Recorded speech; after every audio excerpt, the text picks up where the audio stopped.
Hello students. तो आज के लेक्चर के अंदर हम आरडीबीएमएस के अंदर दो टॉपिक्स है हमारे पास।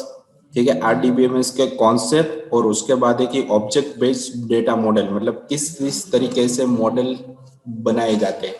ठीक है, जो भी हमारे रिलेशनशिप रहते हैं, जो भी हमारे टेबल्स रहते हैं, उसके साथ किस तरीके से कैलकुलेशन और किस तरीके से अलग अलग डेटा को ज्वाइन किया जाता है, तो उसके लिए बताया गया है कि ऑब्जेक्ट बेस्ड डेटा मॉडल। ठीक है, तो दो टॉपिक है आज के लेक्चर के अंदर। तो फर्स्ट ऑफ ऑल ये दोनों टॉपिक हम जो आगे पढ़ चुके हैं वही चीज, सारी चीजें रिपीट हो रही है पर एक साथ हो रही है। जो अलग अलग लेक्चर के अंदर हमने पढ़ी थी वो सारी चीजें धीरे धीरे रिवीजन हो रही है। ठीक है, और रिवीजन होने के बाद जो अच्छे से समझ जाओगे तो उसको आप इम्प्लीमेंट करने के लिए आगे आपको और भी नेक्स्ट टॉपिक के अंदर वो हेल्पफुल रहेगा। ठीक है, तो फर्स्ट ऑफ ऑल हमारे पास आ जाता है कि आरडीबीएमएस कॉन्सेप्ट। ठीक है, क्या रहता है उसके अंदर, कौन कौन सी चीजें आती है, तो उसके बारे में दिया गया है कि RDBMS stand for relational database management system, जो आगे आप पढ़े हो। ठीक है, फिर a relational model can be represented as a table of row and column. मतलब जो भी हमारे पास डेटा है उसको वो एक टेबल के फॉर्मेट में रहता है, और टेबल के अंदर एक रो और कॉलम के फॉर्म में, मतलब एक टेबुलर फॉर्म के अंदर मुझे सारा कुछ डेटा दिखाई देता है। ठीक है, तो उसके अंदर कौन कौन से मेन टॉपिक है वो यहाँ पे लिखा हुआ है कि a relational database has following major component. तो रिलेशनल डेटाबेस के अंदर ये चार तरीके के अलग अलग टॉपिक होते हैं जिसकी मदद से आप आरडीबीएमएस के कॉन्सेप्ट को इम्प्लीमेंट कर सकते हो, मतलब प्रैक्टिकली आप देख सकते हो। ठीक है, तो फर्स्ट ऑफ ऑल जैसे मैंने लास्ट किसी लेक्चर के अंदर बताया था आपको कि टेबल क्या होता है, उसके अंदर टुपल क्या होती है, फिर फील्ड और कॉलम क्या होता है, उसको एट्रीब्यूट भी आप बोल सकते हो, एंटिटी रिलेशनशिप डायग्राम जो मैंने लास्ट टाइम आपको पढ़ाया था उसके अंदर एट्रीब्यूट और टेबल दो चीजें तो खास थी। उसके बाद डोमेन है। ठीक है, तो ये चार टॉपिक्स के बारे में आईडीबीएमएस कॉन्सेप्ट में हम पढ़ने वाले हैं। तो फर्स्ट ऑफ ऑल हमारे पास आ जाता है कि टेबल। ठीक है, तो टेबल क्या होता है। तो टेबल मतलब उसके अंदर, टेबल मतलब a collection of data represent in row and column. मतलब टेबल के अंदर हमारी वन टाइप ऑफ एक इंफॉर्मेशन पड़ी रहती है जो रो और कॉलम के फॉर्मेट में रहती है। ठीक है, उस रो और कॉलम के फॉर्मेट में जो भी हमारा डेटा रहता है, ठीक है, उसके अंदर बहुत सारी रो के अंदर बहुत सारी अलग अलग कॉलम भी रहती है। ठीक है, उसका आप अच्छी तरीके से मेंशन भी अलग अलग डिफरेंट वे में भी कर सकते हो। ठीक है, तो वन टाइप ऑफ मतलब टेबल मतलब एक कलेक्शन ऑफ डेटा जहाँ पे रो और कॉलम के फॉर्मेट में डेटा पड़ा रहता है। तो हर एक टेबल के अंदर उसका एक खुद का एक नाम रहता है। जैसे मैंने यहाँ पे दिया है कि स्टूडेंट, तो इस टेबल का नाम मैंने दिया है स्टूडेंट। ठीक है, तो यहाँ पे वही लिखा है कि each table has a name in a database. मतलब डेटाबेस के अंदर हर एक टेबल का एक पर्टिकुलर यूनिक रहता है, उसको आप दोबारा नहीं दे सकते। अगर दोबारा दोगे तो पुराना जो भी टेबल है वो आपका रिमूव हो जाएगा, क्लियर हो जाएगा, और उसके बाद वहां पे नया टेबल क्लियर होके आ जाएगा, मतलब ब्लैंक आ जाएगा। ठीक है, फिर लिखा है कि for example the following table student store the information. मतलब स्टूडेंट नाम के फॉलोइंग टेबल के अंदर जो स्टूडेंट टेबल दिया है उसके अंदर बहुत सारी अलग अलग इन्फॉर्मेशन दी गई है। ठीक है, तो ये आपका वन टाइप ऑफ एक टेबल हो गया, और टेबल के अंदर जो रो दिख रही है, ठीक है, ये जो स्टूडेंट आईडी, नेम, एड्रेस और एज, ये आपकी बोली जाती है एट्रीब्यूट। ठीक है, जैसे मैंने ऊपर आपको बताया कि एट्रीब्यूट क्या रहता है, तो एट्रीब्यूट मतलब वन टाइप ऑफ जो आपको कॉलम के ऊपर के अंदर जो हेडिंग दिखाई देता है उसे यहाँ पे एट्रीब्यूट बोला जाता है, मतलब कॉलम का वो नेम है। ठीक है, इस कॉलम के अंदर इसका नाम यहाँ पे स्टूडेंट एड्रेस, इस कॉलम के अंदर स्टूडेंट एज, इस कॉलम के अंदर स्टूडेंट आईडी। ठीक है, फिर मैं कितने भी स्टूडेंट मुझे ऐड करने, तो ये हमारी first row, second, third, fourth, fifth, जितने भी मुझे स्टूडेंट यहाँ पे ऐड करने उतने में कर सकता हूँ। तो उसके अंदर कौन सी चार चीजें कॉमन आएगी, उसकी आईडी, नेम, एड्रेस और एज, ये चार चीजें हर एक बात कॉमन आएगी। ठीक है, तो इस तरीके से टेबल को रिप्रेजेंट किया जाता है। फिर है उसके अंदर कि रिकॉर्ड और टुपल। तो रिकॉर्ड किसे बोलते हैं और टुपल किसे बोलते हैं, तो उसके बारे में भी यहाँ पे लिख दिया गया है कि जैसे मैंने आपको बताया कि 102 यहाँ पे दिया गया है, तो 102 क्या है, वन टाइप ऑफ आपकी रो है। ठीक है, तो रो को यहाँ पर रिकॉर्ड भी बोल सकते हो या फिर आप टुपल भी बोल सकते हो। तो यहाँ पे दिया गया है कि each row of table is known as a record. मतलब हर एक टेबल की जितनी भी रो है उसे बोला जाता है रिकॉर्ड, या टुपल भी उसे बोल सकते हैं, it is also known as a tuple. ठीक है, तो अब आपको पता चला होगा टुपल मतलब क्या हो गया, वन टाइप ऑफ उसकी रो, उसके अंदर जो भी इंफॉर्मेशन पड़ी है उसको बोला जाता है टुपल। फॉर एग्जाम्पल तो following row is record that we have taken from above table, मतलब जो भी हमारा ऊपर का टेबल था उसके अंदर से ही हमने ली हुई है, ठीक है, एक रो को लिए, तो ये हमारी वन टाइप ऑफ एक टुपल हुई, तो इसके अंदर बहुत सारी टुपल्स थे, 4 टुपल्स है, और यहाँ पे मेरे पास 3 टुपल, एक ही टुपल है, ठीक है।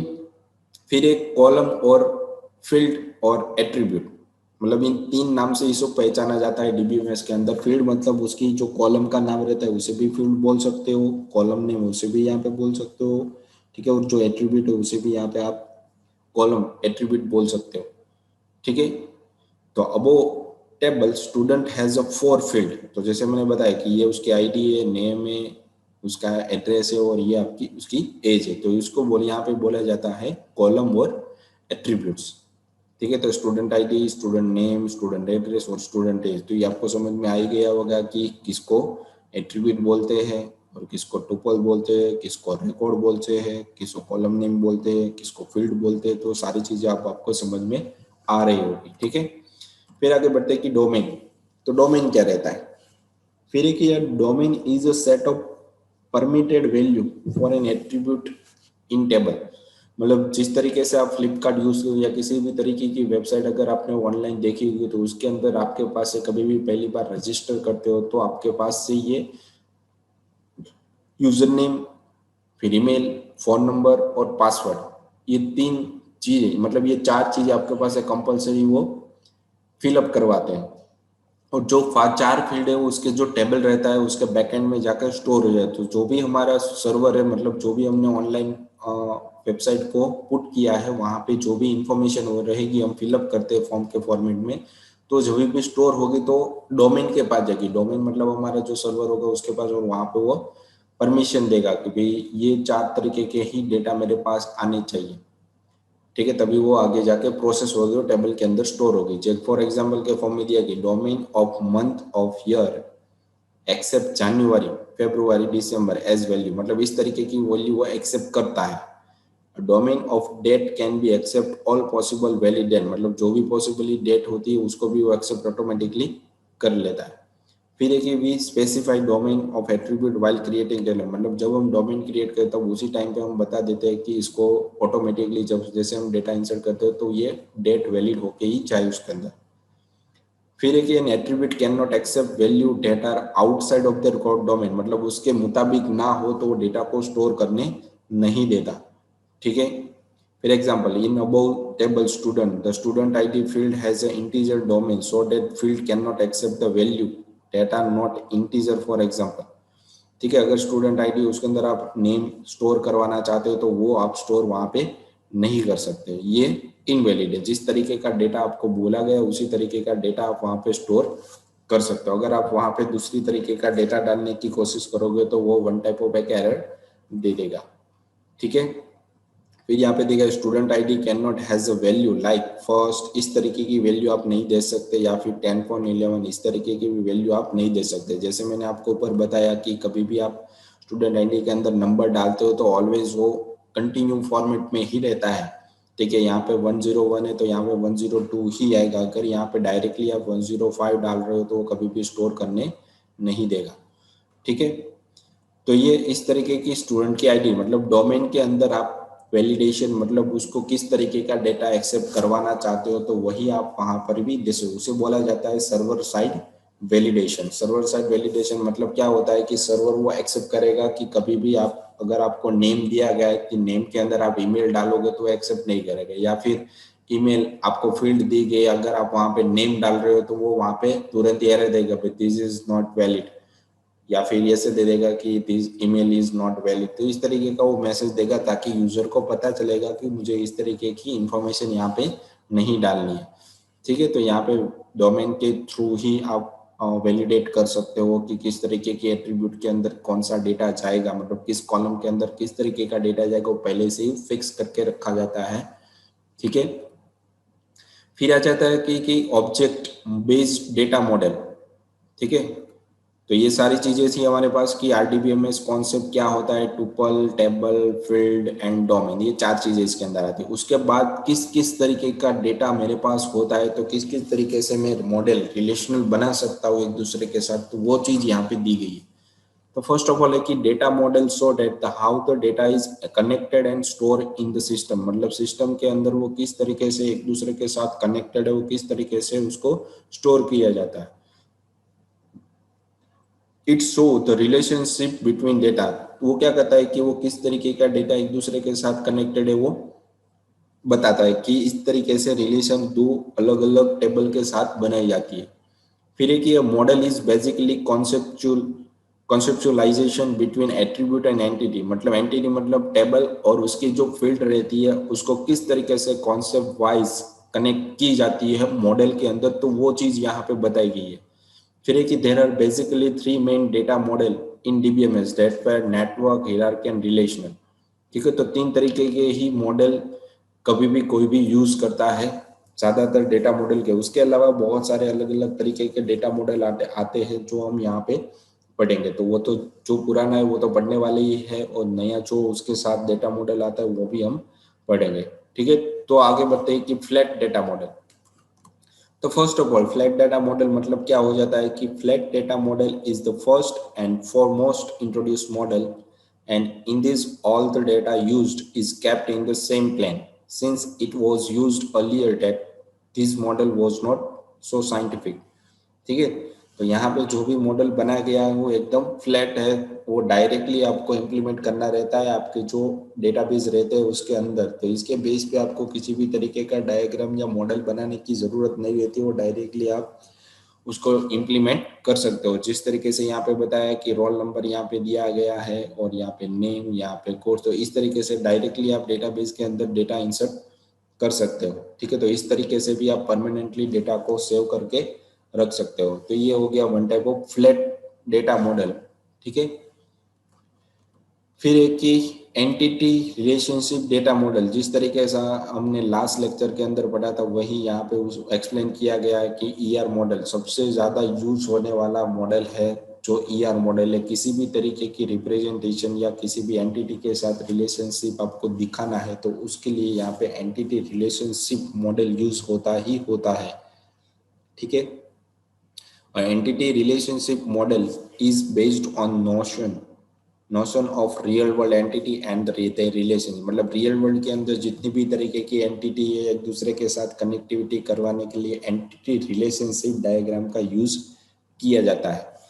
ठीक है, while formulating the real world scenario into the database model, an entity set is created and this model is dependent on two vital things, and they are, और वो क्या चीजें है वो यहाँ पे आपको मेंशन करके दी गई है। तो किसी भी तरीके की रियल वर्ल्ड के अंदर जो भी एंटिटी है, किसी भी तरीके के डेटा को आप ले सकते हो कि कोई भी आप टेबल है, पर्सन है, फैन है, ऐसी है, कोई भी चीज आप ले सकते हो। तो वो जो अलग अलग तरीके की एंटिटी दी गई उन दोनों के बीच में आपको रिलेशनशिप बताना है, तो रियल वर्ल्ड में एंटिटी रिलेशनशिप डेटा मॉडल बहुत ही ज्यादा यूज होता है।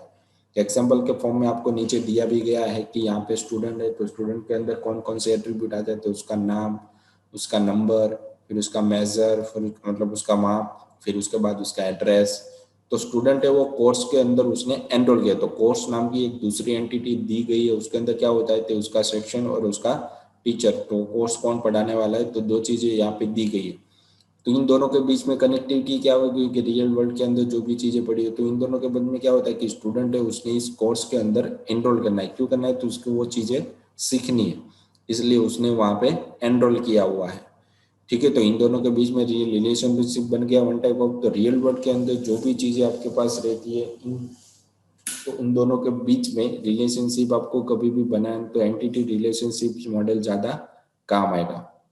ठीक है, उसके बाद आ जाए कि रिलेशनल डेटा मॉडल। रिलेशनल मतलब सेम थिंग जैसे हमने ऊपर पढ़ा था वैसे ही, पर एक के साथ कितनी कनेक्टिविटी रहती है उसको समझने के लिए रिलेशनल डेटा मॉडल का काम था। मतलब एक एम्प्लॉय है वो कितने घंटे, मतलब ये क्या हो गया कि उसकी मैप हो गई कि एम्प्लॉय वो कितने टाइम काम करेगा, एम्प्लॉय वो कितनी सैलरी यूज करेगा, मतलब कितनी सैलरी उसको पे की जाएगी। ठीक है, तो वो कितने टाइम कर सकते, मतलब बहुत ज्यादा होगा तो उसको डेटा मॉडल बोला जाता है। वो दोनों की बीच में रिलेशन बताना है तो उसके लिए एंटिटी ईआर डायग्राम यूज होता है। तो इन दोनों में डिफरेंसेस क्या है, तो यहाँ पे दिया गया है कि उसको एरो फॉर्मेट में दिया गया है कि इन दोनों के बीच में ये रिलेशनशिप, तो इसका रिलेशन यहाँ से हो रहा है, इसका रिलेशन यहाँ से हो रहा है, ठीक है। फिर है कि relational model is the most popular model and the most extensively used model, मतलब बहुत ही ज्यादा यूज होने वाला ये डेटा मॉडल है, ठीक है। रियल वर्ल्ड के अंदर एंटिटी को भी ज्वाइन करने के लिए या उसके बीच में रिलेशनशिप बताने के लिए। In this model, the data can be stored in the table and this storing is called as a relation, मतलब जो भी डेटा उसके पास रहता है उसको स्टोर करने के लिए टेबल की यूज की जाती है, और जो भी डेटा हो इस टेबल के अंदर स्टोर होता है उसे यहाँ पे रिलेशन बोला जाता है।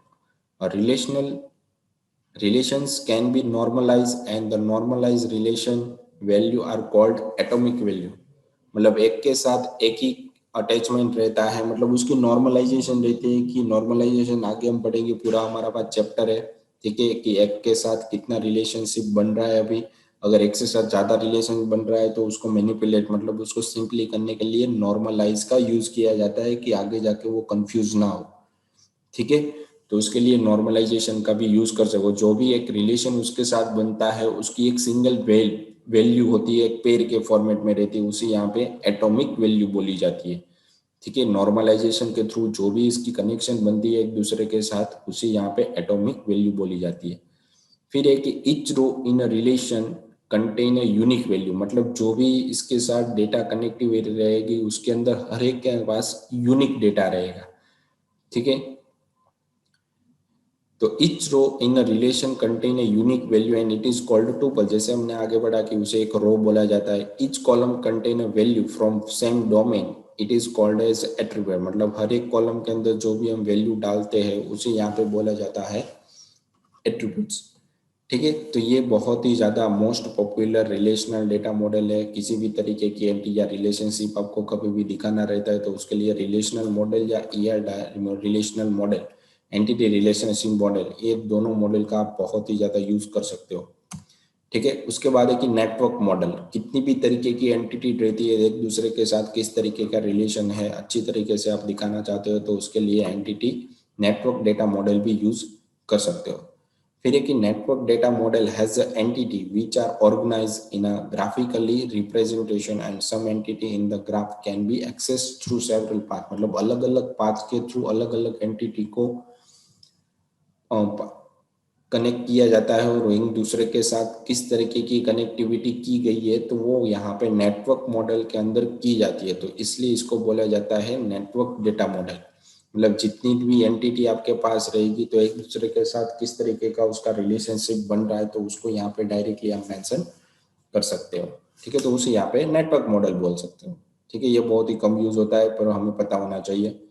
फिर एक हियरार्की मॉडल, ठीक है। तो ऑब्जेक्ट बेस्ड डेटा मॉडल, तो ऑब्जेक्ट बेस्ड डेटा मॉडल के अंदर हियरार्की मतलब एक के पास जो भी फंक्शनलिटी उसको सब पार्ट के अंदर डिवाइड कर सकते हैं, उसके बाद जो भी डेटा हमें मिलेगा उसको भी फर्दर हम सब पार्ट के अंदर डिवाइड कर सकते हो, तो उसको one type of hierarchy data model हो जाता है, जिसकी मदद से हमें पहचानने में समझ में आएगा कि कौन सी चीज कहाँ से वो हियरार्किकल हो रही है, मतलब एक के पास है तो दूसरे के पास ऑटोमेटिकली वो डेटा हियरार मतलब वो ऑटोमेटिकली डिराइव होके आ जाएगा, ठीक है। तो वहीं आपको बताया गया है कि hierarchical model has one parent entity with several children entity, but at the top we should have only one entity called root, मतलब सबसे पहले जो भी एंटिटी रहती है उसे यहाँ पे रूट एंटिटी बोला जाता है और उसको फर्दर सब पार्ट मतलब चिल्ड्रन एंटिटी के अंदर कन्वर्ट किया जाता है, ठीक है। तो उसे यहाँ पे चिल्ड्रन एंटिटी बोल सकते हो। फिर पेट है तो यहाँ पे पेट के पास भी अलग अलग दो अलग अलग एंटिटी है, तो पेट यहाँ पे रूट एंटिटी हो गया और डॉग और कैट यहाँ पे चिल्ड्रन एंटिटी हो गई, ठीक है। तो इस तरीके से आप जितने भी फर्दर जा सकते हो तो उतनी इंफॉर्मेशन आपके पास डिवाइड हो सकती है, तो एक के पास है और दूसरे के पास वो डिराइव करके आ जाएगा, तो उसे यहाँ पे हियरार्की मॉडल डेटा मॉडल के अंदर भी उसको आप कन्वर्ट कर सकते हो। फिर यहाँ पे दिखा है कि for example the department is the parent entity called root and it several children entity like student professor and many more, ठीक है। तो अलग तरीके से भी हम उसको डिवाइड करके रख सकते हैं कि किस किस तरीके से हियरार्की मॉडल के अंदर कन्वर्ट किया जाता है। फिर एक कि ऑब्जेक्ट ओरिएंटेड डेटा मॉडल, मतलब किसी भी तरीके की में जो ऑब्जेक्ट बनानी है, मतलब इसकी मदद से हम प्रोग्राम भी लिख सकते हैं C++ के अंदर। मतलब कोई भी रिलेशनशिप एक दूसरे के साथ बनाना रहता है तो यहाँ पे ऑब्जेक्ट ओरिएंटेड डेटा मॉडल भी यूज किया जाता है। ठीक है, तो फर्स्ट ऑफ ऑल तो यहाँ पे दिया गया है कि object oriented data model is one of the developed data model and this can hold the audio, video and graphical files. मतलब इसके पास बहुत अलग अलग तरीके की आप डेटा स्टोर कर सकते हो, तो जिसके अंदर ऑडियो भी हो सकता है, वीडियो भी आप स्टोर कर सकते हो, फाइल्स को भी स्टोर करवा सकते हो। ठीक है, तो ये अलग अलग तरीके की फाइल को आप स्टोर कर सकते हो। This consist of the data piece, मतलब अलग अलग तरीके की डेटा को इकट्ठा करके एक पीस बनाई जाती है, मॉडल बनाया जाता है।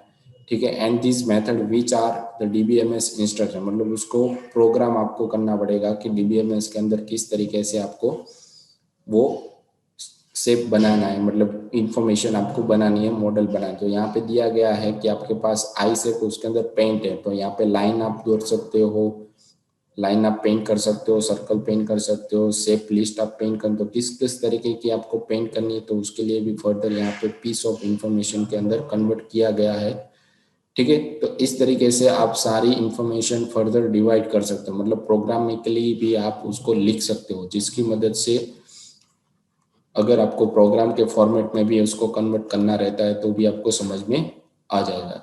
तो ये हमारी अलग अलग तरीके की बहुत सारी डेटा मॉडल्स होगी, ऑब्जेक्ट बेस्ड डेटा मॉडल। पर सबसे ज्यादा यूज कौन कौन सी होती है मेरे पास, एंटिटी रिलेशनशिप और रिलेशनल डेटा मॉडल, ये दोनों बहुत ही ज्यादा यूज होने वाली डेटा मॉडल्स है। ठीक है, तो आज के लेक्चर के अंदर हमने क्या पढ़ा कि आरडीबीएमएस के कॉन्सेप्ट और उसके बाद उसके ऑब्जेक्ट डेटा मॉडल। ठीक है, और लास्ट में हमारे पास यहाँ पे क्वेश्चन मैंने दिए गए ताकि आपकी अटेंडेंस यहाँ पे अच्छी तरीके से हो जाए। ठीक है, तो आज के लेक्चर के लिए इतना ही था। Thank you.